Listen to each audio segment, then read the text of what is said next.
overflowing senses, heightened awareness.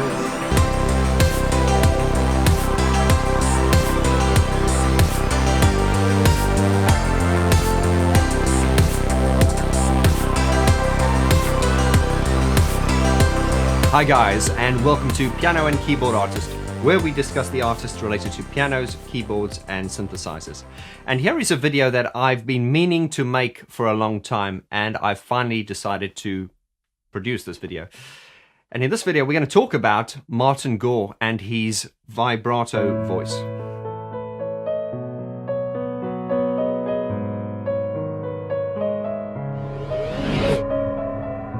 Now, before we jump into this, I think if you've been with me from the start, you will know what a huge Depeche Mode fan I am. And indeed, Martin is probably, I don't want to pick sides, but he's probably my favorite Depeche Mode member. I absolutely love his voice, and I think this man is responsible to the soundtrack to our lives. So everything I'm going to say in here now is really just coming from a place of love. Although this video has never been a priority, it's just something I've always wanted to talk about. And what really sort of pushed this far up on my agenda is not the fact that it's only a very easy video to produce, but also the fact that this is a subject I've heard a lot from the Depeche Mode community here on my YouTube channel, my Facebook group, and on other communities, is this discussion about Martin's voice, and mainly the so-called overuse of his vibrato. In fact, on my own Facebook group, the Vaughan George Facebook group recently, a similar discussion started, about this. So I thought, let's address that. And in order to sort of highlight my points or get across what I'm trying to say, I'm going to be using a lot of sort of terminology from my experience as a vocal coach. It will be explained in a very simplistic, down-to-earth way. I'm not going to get ridiculously technical, but I will explain it in such a way that it makes sense to me, and hopefully it'll make sense to you too. So let's jump into this.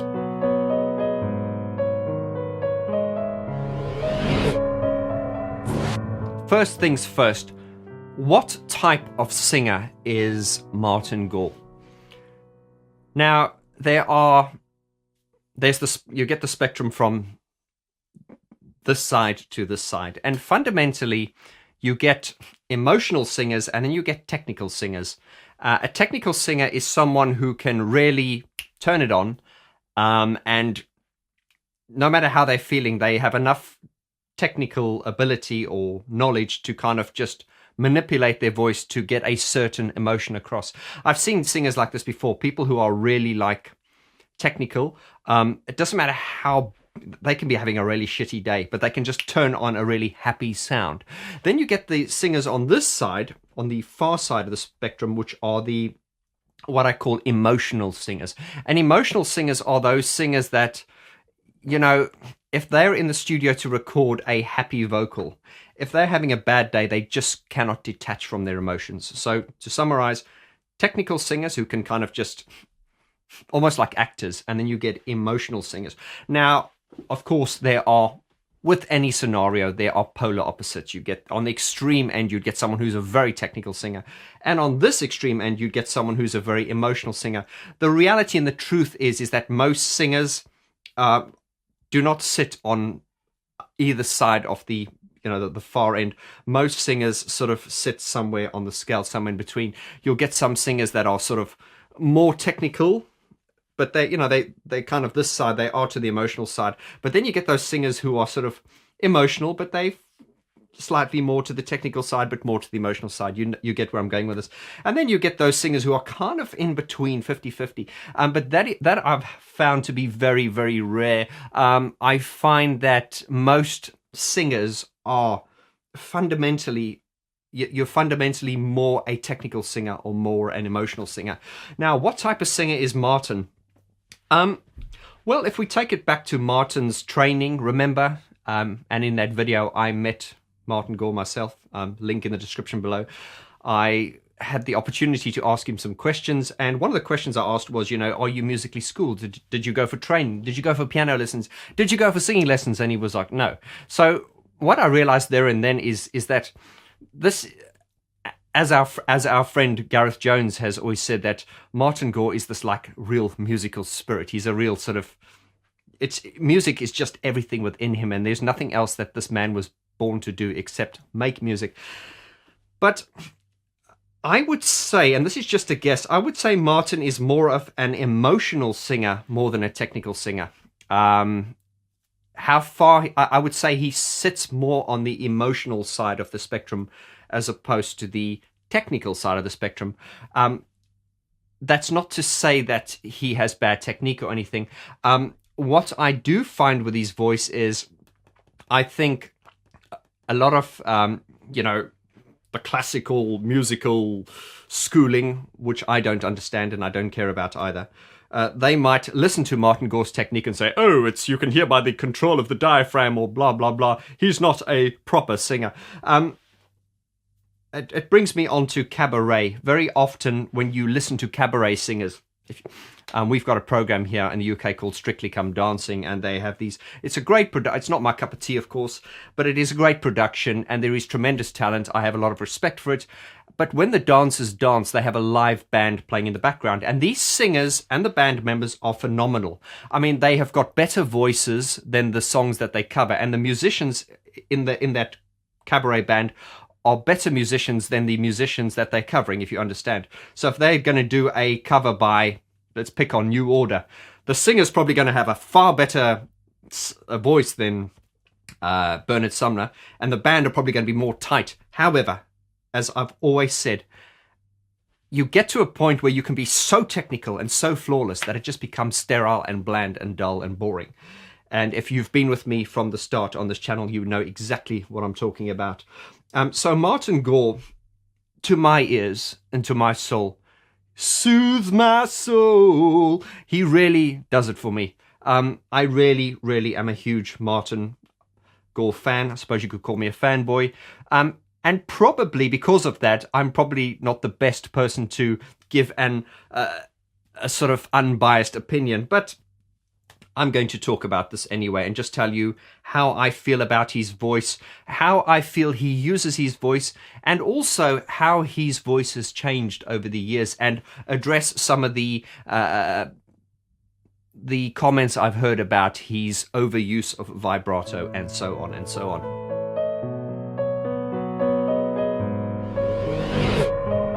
So we've already sort of established that Martin, as far as I'm concerned, is more of an emotional singer. He's more raw, and I believe in, more recent years he did take vocal coaching, and a lot of you have said that is where it sort of changed his voice, and a lot of you have said his voice is better. There are people now who say that Martin's voice is not as good. So let's look at that. So we've decided he's a fundamentally more emotional singer than a technical singer. But then there is another factor to bring into this, and that is talk about his vocal range. Martin's voice has a lot of color.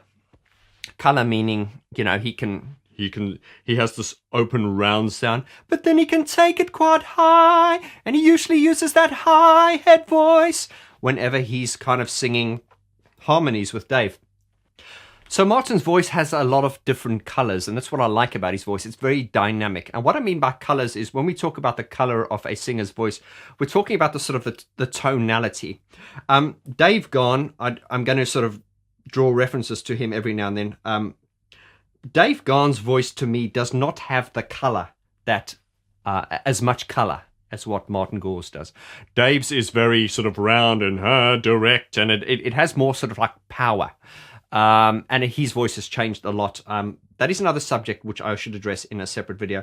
But Martin's voice to me is more agile. It's more fluid. It's more light. It's more sort of angelic. And this is why I've always said that the way Martin and Dave's voices work together is brilliant. It's just, Dave's sort of direct, dark, direct baritone, and you've got Martin's light, sort of angelic voice over that, often singing an octave higher or a third or a fifth. It just really, really works.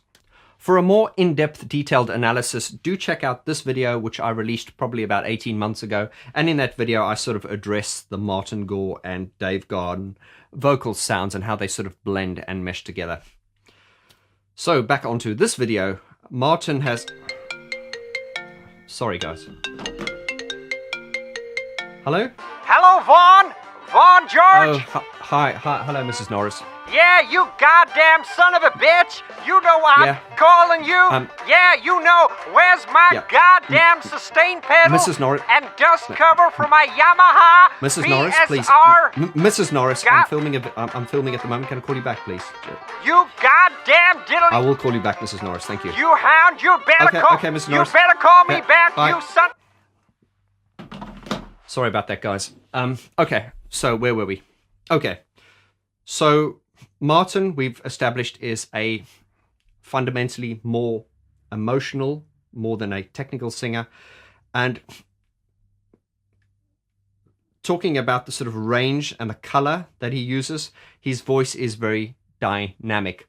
So if we use, there are many examples just off the top of my head. If we think of More Than My Eyes, where Dave goes, "That's all there is, nothing more than you can." On that part, Martin would go, "That's all there is, nothing more than you can feel now. That's all there is." It's very light, it's very easy, it's very flowing. Now, a lot of people say that that is falsetto. That is not falsetto. That is a complete subject on its own, but I often hear vocal coaches as well who often use the terms falsetto and head voice, and they interchangeably use them. And falsetto and head voice are not the same thing. It is a subject that is too deep to go into, but just a brief explanation. When you sing with a head voice, there is chord closure. It means the vocal cords are actually coming together, and there is breath support. When you're singing in falsetto, falsetto. I'm not very good at falsetto, by the way. There's just because I've trained so much my head voice. Falsetto is that is falsetto. Oh, actually, I've got a bit of head voice seeping in there as well. Falsetto is where there's no chord closure. We don't need to go down that rabbit hole, but just understand that falsetto and head voice are not the same thing. And when you hear Martin singing high like that, as in the case of "That's all there is," that is head voice. It is not falsetto. So I just want to make myself clear. Another classic example is when we listen to songs like "My Little Girl." You've got Dave going, "My little girl, drive anywhere, do what you want, I don't care." Then you've got Martin singing the same part, but higher up, 12 notes higher, an octave higher, but he's singing in the high voice. So it's "My little girl, drive anywhere, do what you want, I don't care tonight." Can I just also point out that there is no reverb or effect on this mic. This is just a normal room mic. I'm not trying to sound like Martin. That is very important for me to get across to you. I'm just trying to point out to you how he uses his voice, how I feel it is he uses his voice. Now, okay, so we understand how he does his high sort of head voice when he harmonizes with Dave, but then he's also got his more sort of his normal sort of singing voice, which he utilizes on his solo songs. He also uses his more full singing voice as a harmony. For instance, on the song "Never Let Me Down Again," I've used this demonstration a lot, but I like this demonstration. It's when he goes, "We're flying high, we're watching the world pass us by. Never want to come down, never want to put my feet back down on the ground." You see, it's more of a chest voice. That is kind of like what we call a mixed voice. It's not quite a low chest voice, and it's not quite a high head voice. It's somewhere in between, sometimes what we call mixed voice. But to illustrate, so Martin's got that high, That's all there is. And he's also got that we're flying high, that type of tone or color that he uses for sort of harmonies. But then he's also got his sort of natural singing sort of voice, which is very much in a baritone register. Now, a lot of people have often said that Martin is a tenor, you know, as far as classification goes. I don't agree with that. I think the reason people think Martin is a tenor is because of the range that he sort of typically sings in. If you take songs like, let's take Fragile, like a baby in your arms. That's kind of baritone, but when it gets to the chorus, it's a question of lust, a question of trust, a question of not letting what we've built up crumble to dust. Now, when he gets to that dust, it's actually very light. It's not really belted. He does belt in other songs, which I'll give you an example of just now. But Question of Lust is an example where he sort of starts fragile. It's worth mentioning that Martin's best songs to me are the songs where he almost gives like this tender lullaby approach. It's almost like a mother singing their infant to sleep at night. It's just very, very beautiful. And I'm getting gooseflesh as I say it. This is where Martin's voice works so beautifully, is often you get that powerful electronic sound of Depeche Mode's music, complemented by Martin's soft, vulnerable, tender tone. One of the best examples I can use to demonstrate where Martin uses that tender, beautiful, comforting lullaby approach is on the cover from his Counterfeit One album, the Never Turn Your Back on Mother Earth. I absolutely love that song, and just the way he comes into it.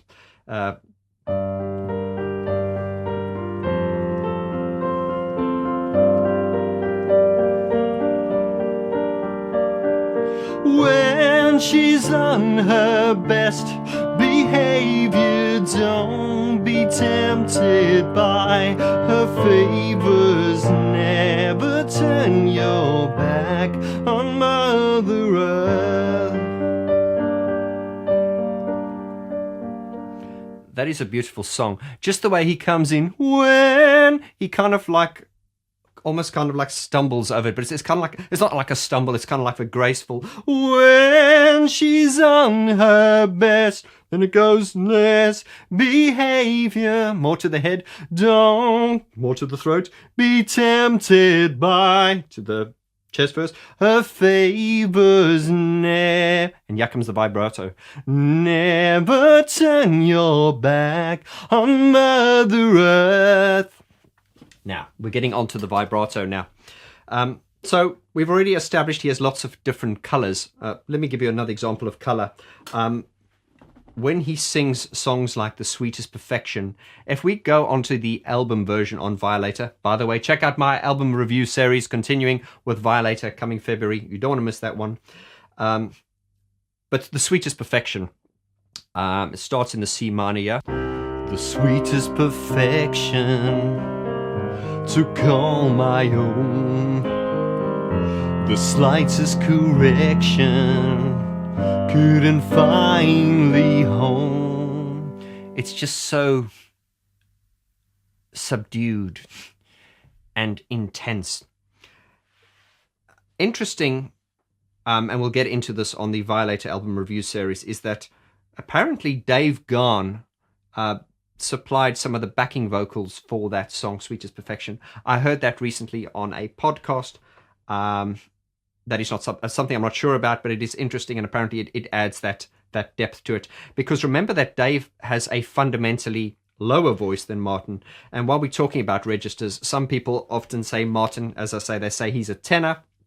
Although he does sing in a tenor register, I think Martin's natural classification is he's not a tenor. As far as I'm concerned, Martin Gore is a baritone, actually.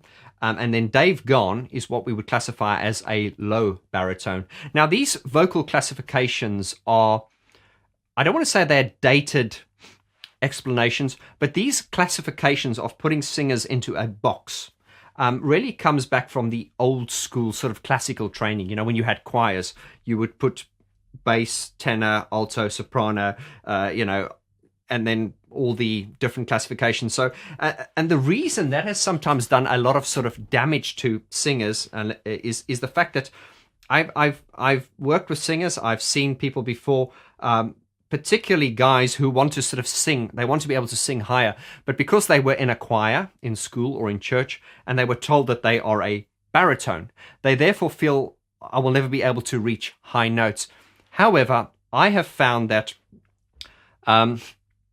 although with the traditional classification, they would put you, let's say they would call you a tenor just because you weren't able to sing as low as a baritone, or they'd call you a soprano because you could not sing as high as or you could not sing as low as a tenor. I have found that the lower your voice is, to me, it's the other way around. The classification of your voice should not be how high you can sing, but how low you can sing. And I'm going to get off the subject now because it's a very deep subject. But what I'm trying to illustrate is I have seen people through, particularly guys who thought they were baritones and could only sing low, through proper vocal technique, being able to learning how to project, learning how to do proper placement, diaphragm support, breath control, and all these things, and resonance. They have been able to sing a lot higher than they ever thought they could and reach much higher tones. So it's worth me saying this if you're getting into singing, is that don't put yourself in a box according to classical classifications. It's a bit outdated, and of course it bears no relevance to the sort of pop and rock field. Anyway, it's easy to go off track. So in that example of the sweetest perfection, you can hear Martin's really sort of like low, deep tone. Now, there is a video up online. I will try and find it and put the link in the description below if I can find it. And it is a video of Martin Gore singing The Sweetest Perfection live on the World Violation Tour. And he's singing it with no band. It's just him and an acoustic guitar, and it sounds fabulous. But what I love about that version that he did on the World Violation Tour is he is singing it in a higher key.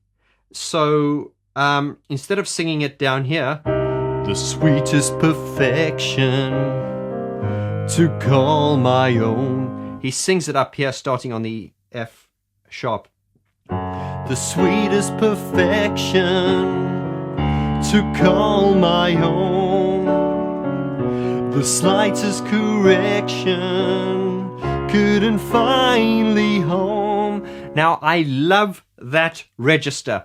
It just has more lift. Once again, on the Violator album, the sweetest perfection to call my own. And then on the live version on the World Violation Tour, the sweetest perfection to call my own, the slightest correction. Can you see how that is? It just soars more. However, for the purposes of the album, a lot of the songs on the Violator album, as I will point out on the Violator album review series, a lot of them start on the C minor. Words like violence break the silence, and in the same key. I'm waiting for the night to fall. I know that it will save us all. Same key again. The sweetest perfection to call my... You see, a lot of them started sort of in that same, on the C minor. And I think, so, we're going to go down another rabbit hole here. When you are a singer, very often if I'm working with a singer, they will present a song to me and I'll be like, okay, we're going to record the song. Why are you singing it in that key? Then very often when we change the key of the song, it brings out nuances and it brings out that sweet spot in the voice. Now, another subject, of course, as well. But to me personally, the way Martin sang The Sweetest Perfection live in that higher key, that particular key suits his voice better as far as I'm concerned. But however, for the purposes of the Violator record, where it was more about the sound and many other things, they decided to make that creative decision. And also singing it in this key that he does on the record, the sweetest perfection to call my own. It just gives it a more sort of like grounded, rich intensity to it. Whereas if it's but also, you must also remember that this is another subject that is a completely different subject, is when you are going live, singing it in this key, the sweetest perfection to call my own. It just helps it soar, it helps it project better.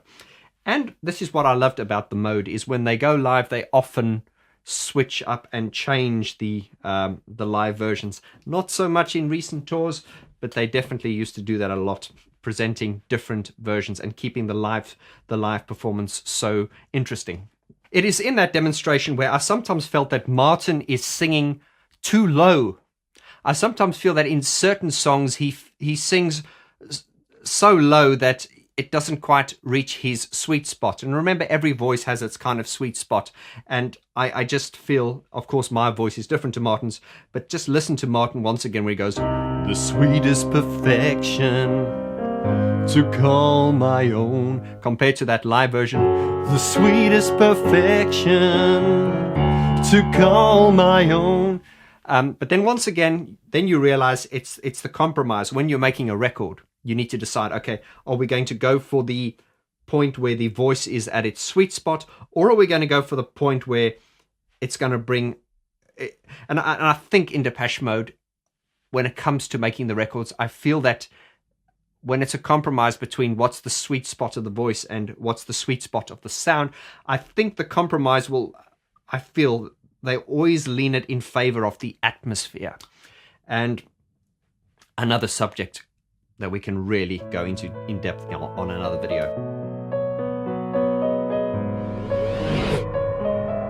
Coming on to the vibrato now. I've heard lots of some people have tried to give explanations as to why it is. I've even heard explanations like he's losing breath support on his diaphragm, and nah, it's nothing to do with that, guys. Martin is getting older, as we all are, and I've found that his voice has changed. I don't dislike his voice any more than I used to. I still love his voice. I'm always excited when I listen to a new Depeche Mode album to hear the Martin songs. I love Martin, and I just wish he would release more solo material. But anyway, on the vibrato thing, briefly, because we can go into a lot of detail here as well. There are fundamentally, let's narrow it down to the two types of vibrato. First of all, vibrato does not come from your diaphragm.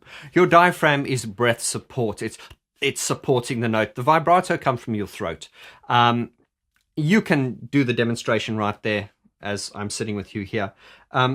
Fundamentally, with vibrato, there are two types of vibrato that I teach people, and that is pitch variation and pulsing.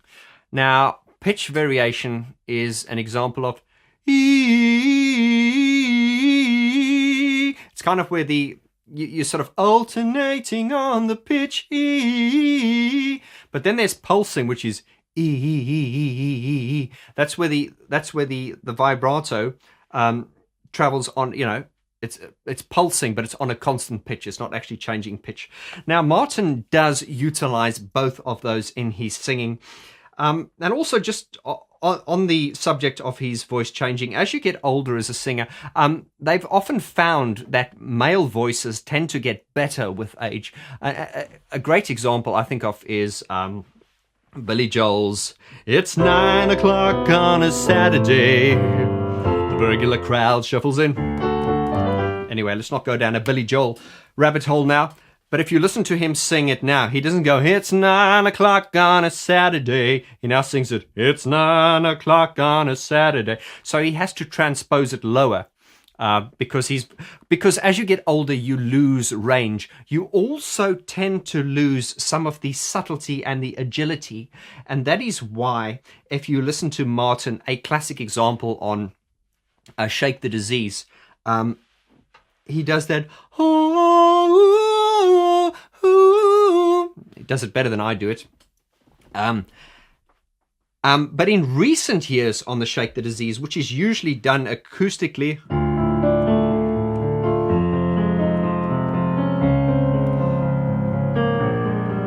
he doesn't go, ooh, it's more, he goes, ah. It's more like an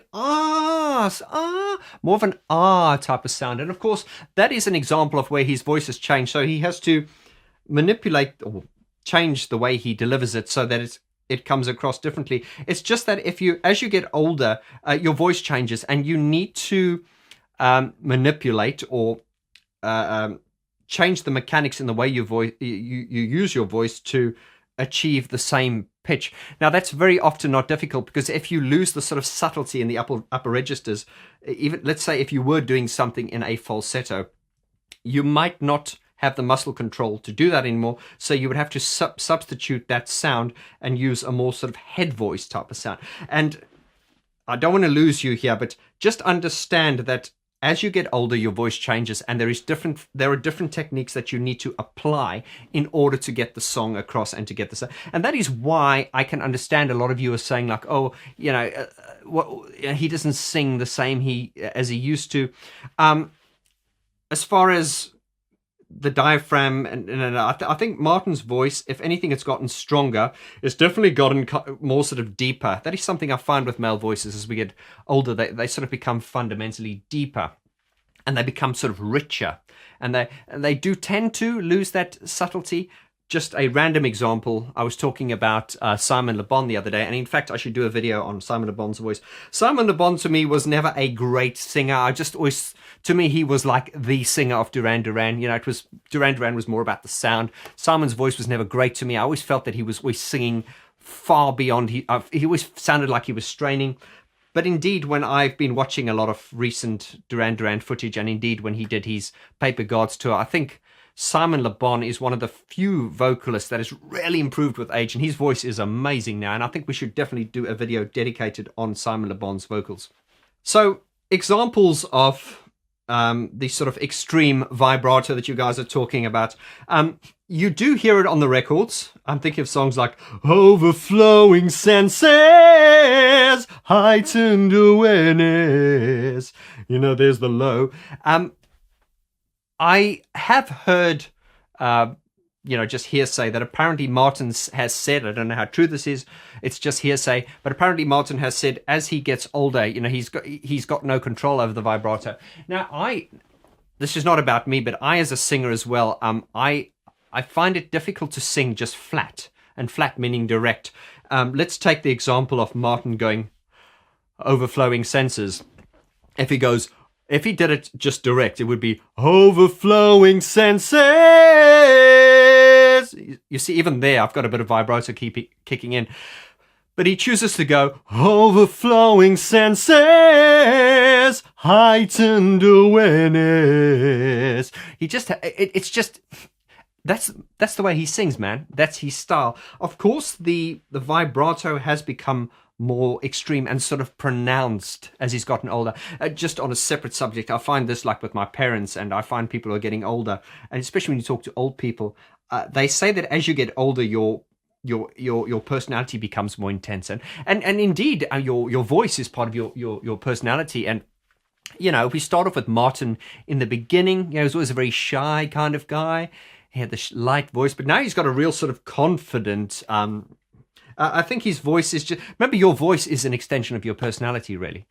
But I understand what you mean about the vibrato being a little bit excessive sometimes, not to my ears, but to some people's, because he has really dialed up the vibrato, especially on live performances. If we think of, where's the revolution? He goes, come on, people, you're letting me down. Yeah, he really puts it in.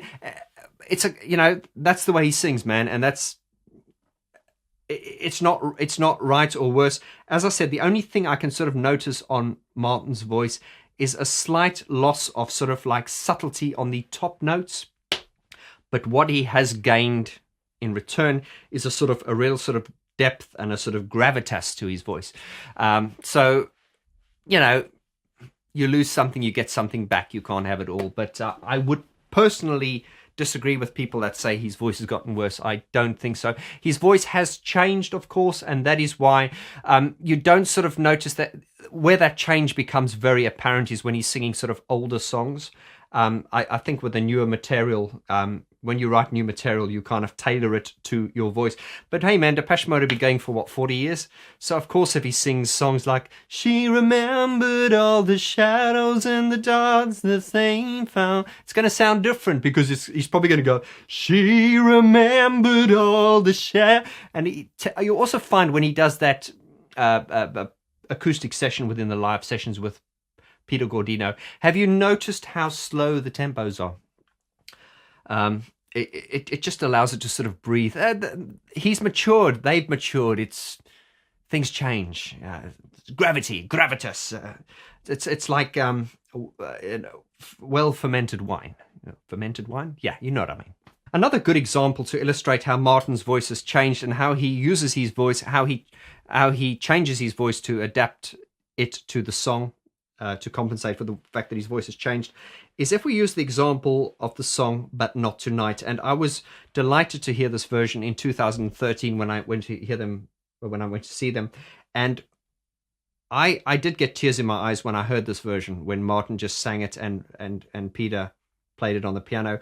Once again, the tempo is kind of slowed down and it just has a richness to it, which you don't get on the album version. However, I'm always very protective over this song, But Not Tonight. I absolutely love it. I always have. And I don't think it deserves the criticism that it gets from some Depeche Mode fans.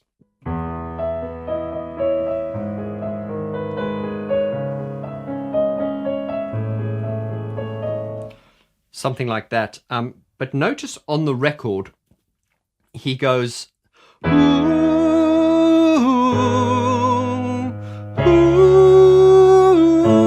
It's kind of an ooh, but it's direct.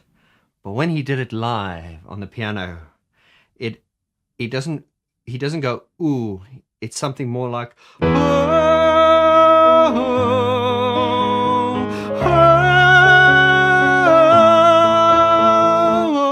oh. It's more like an oh and an ah, but it's not an ooh, and it just has a more of a oh. It just has gravity and openness to it. Once again. Ooh, ooh. On the record, it's ooh, it's direct. And then live it was oh,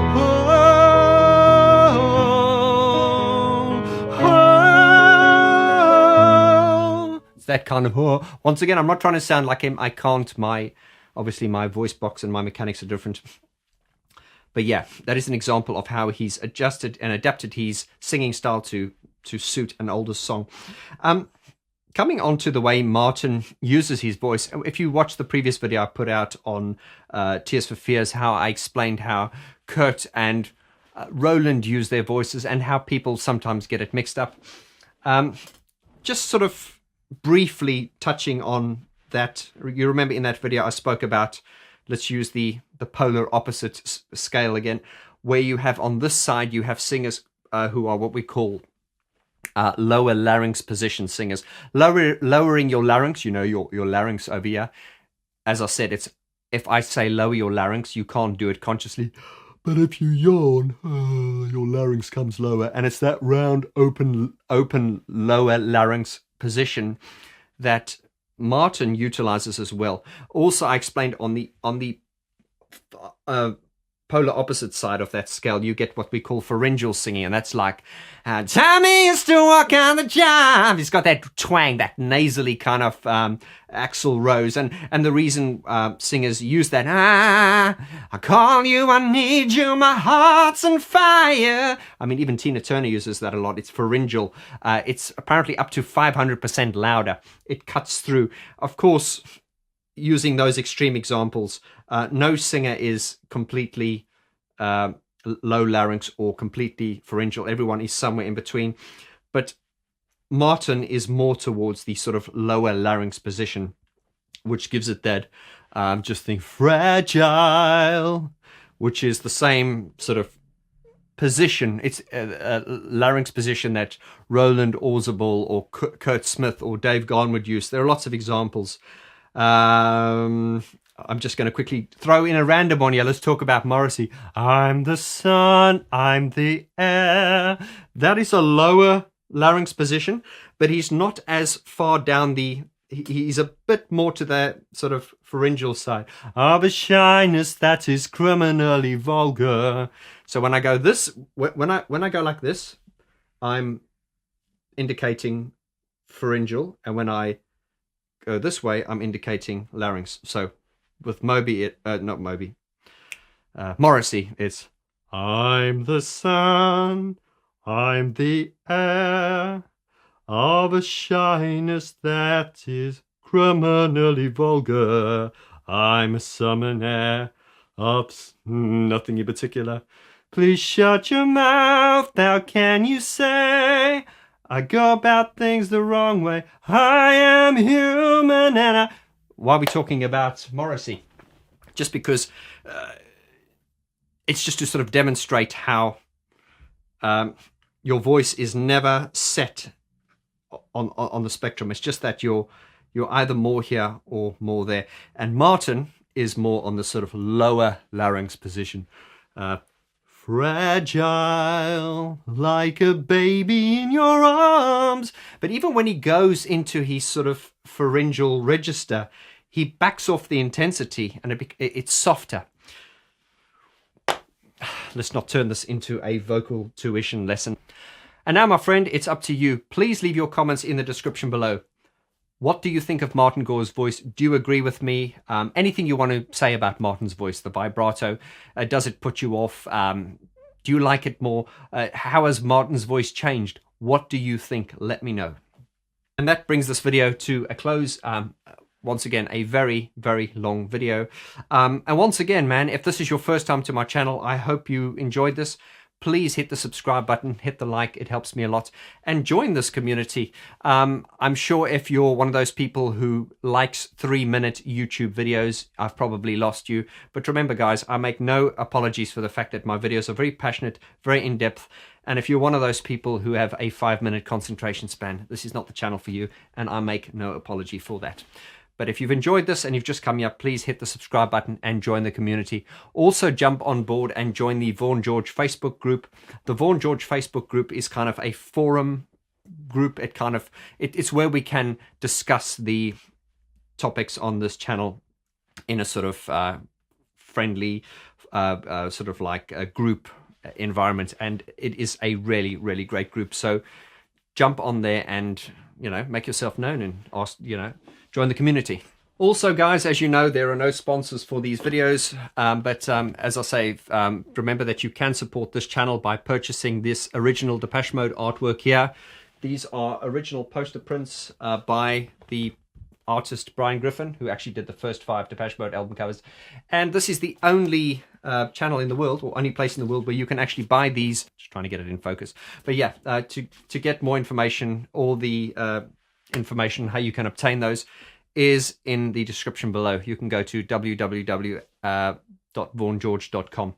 If you want to support this channel and go a bit deeper and also join in on secret sort of like Zoom chats and live streams, then check out my Patreon page and you can join the community there. The Patreon is a very, very close-knit community, and yeah, it's very sort of like intimate, and I would love you to consider joining there, and it's a great way to support the channel. Also, we are coming to the end of our Indiegogo crowdfunding campaign for our friend Gareth Jones, who's releasing his debut album Electrogenetic on vinyl. You can go over to that campaign if you want to buy Gareth Jones's album. We are funding it so that we can get it printed on vinyl. My label, Agro Monkey Records, will handle the distribution. And if you want to get involved, the link is below. There's only a few days left, so don't miss out. Also, Gareth Jones is selling these poster cards, which you can get directly from his Bandcamp page. They are all hand-painted, and he will send this to you directly to your door. So, I mean, it's pretty cool. When I got this and I went, hey man, I just received a postcard from Gareth Jones. My friends, I want to thank you so much for your support as always. I look forward to seeing you on the next video. Be safe, take care, and thank you as always. Adios.